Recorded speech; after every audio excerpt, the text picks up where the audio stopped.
Assalamualaikum warahmatullahi wabarakatuh.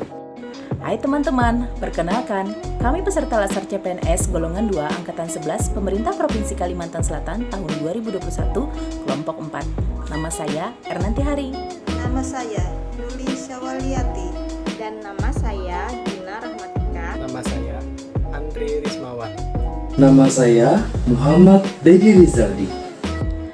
Pada kesempatan ini, saya dan teman-teman saya akan menyampaikan tugas kelompok kami, agenda 3 terkait dengan mind mapping implementasi WOG di era transformasi digital yang sesuai dengan potensi lokal. Nah, sebelum kita masuk ke pembahasan, kita harus tahu dulu apa sih itu WOG? Berikut ini adalah pengertian dari WOG atau Whole of Government.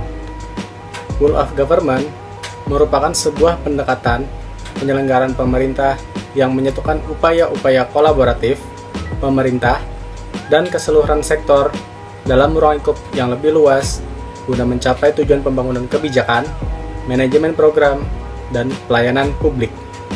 Setelah kita mengetahui apa pengertian dari Whole of Government atau WOG, kita juga harus mengetahui peran penting Whole of Government dalam penyelenggaraan program-program pemerintah. Whole of Government mengapa penting? Karena adanya dorongan publik untuk kinerja pemerintah yang lebih baik, ego sektoral, keberagaman bangsa Indonesia yang mendorong adanya potensi disintegrasi bangsa dan perkembangan ilmu pengetahuan dan teknologi atau biasa kita singkat dengan IPTEK. Lalu, bagaimanakah cara pelaksanaan WOG atau Whole of Government? Cara pelaksanaan Whole of Government yaitu dimulai dari respon pemerintah yang terintegritas yang menekankan aspek kebersamaan, menghilangkan sekat-sekat sektoral yang selama ini terbangun. Kemudian teamwork antar instansi pemerintah, kolaborasi, koordinasi, dan sinergitas. Kemudian, apa saja jenis-jenis pelayanan publik dari Whole of Government? Jenisnya yang pertama, pelayanan yang bersifat administratif. Pelayanan publik yang menghasilkan berbagai produk dokumen resmi yang dibutuhkan warga masyarakat. Pelayanan jasa. Pelayanan ini menghasilkan berbagai bentuk jasa yang dibutuhkan masyarakat seperti pendidikan ataupun kesehatan. Pelayanan barang, yaitu pelayanan yang menghasilkan jenis barang yang diperlukan masyarakat. Misalnya jalan, perumahan, jaringan telepon listrik, atau air bersih.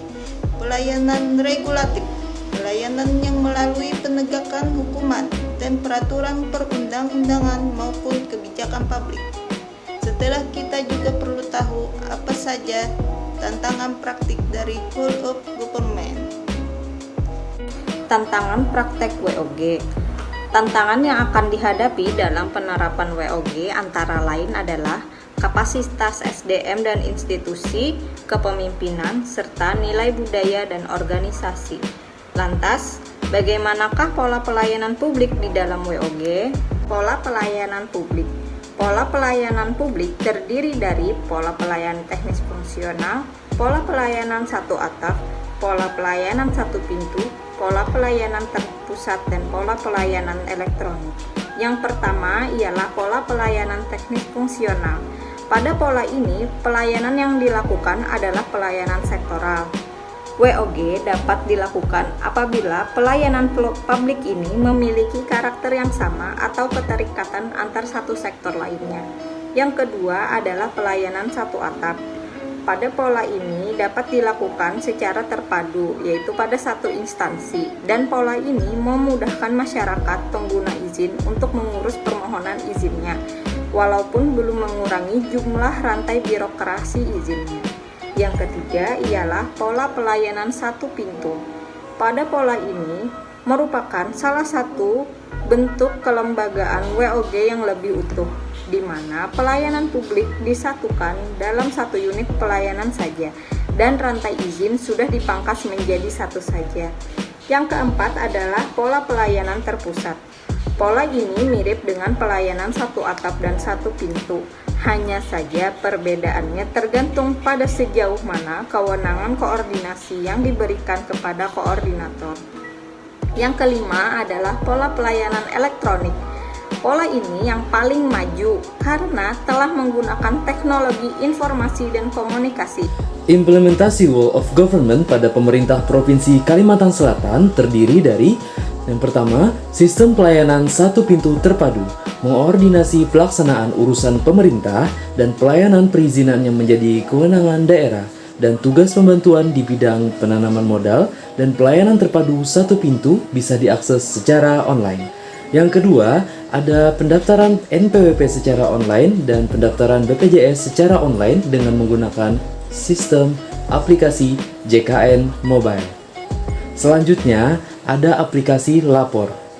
Perlu diketahui, Lapor adalah aplikasi yang menjadi bagian dari Sistem Pengelolaan Pengaduan Pelayanan Publik Nasional atau SP4N. Kanal ini menjadi wadah pengaduan masyarakat jika melihat atau mendapatkan pelayanan publik yang tidak memuaskan. Masyarakat bisa mengadukan layanan kesehatan yang kurang memuaskan, layanan kependudukan, kepolisian, jalan raya yang rusak, dan lain sebagainya. Bahkan, kini bisa melaporkan terkait pandemi COVID-19. Selanjutnya, e-presensi. E-presensi itu adalah aplikasi online yang digunakan untuk memantau kehadiran karyawan. Membuat laporan data presensi menjadi lebih mudah, cukup dengan smartphone.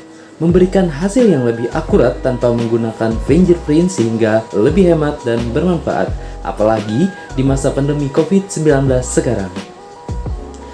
Selanjutnya ada e-hub. E-hub yaitu aplikasi yang dikembangkan pada saat pandemi COVID-19 di mana kegunaannya sendiri sangat bermanfaat bagi rumah sakit untuk dapat memantau keadaan dan kesehatan para karyawan secara online.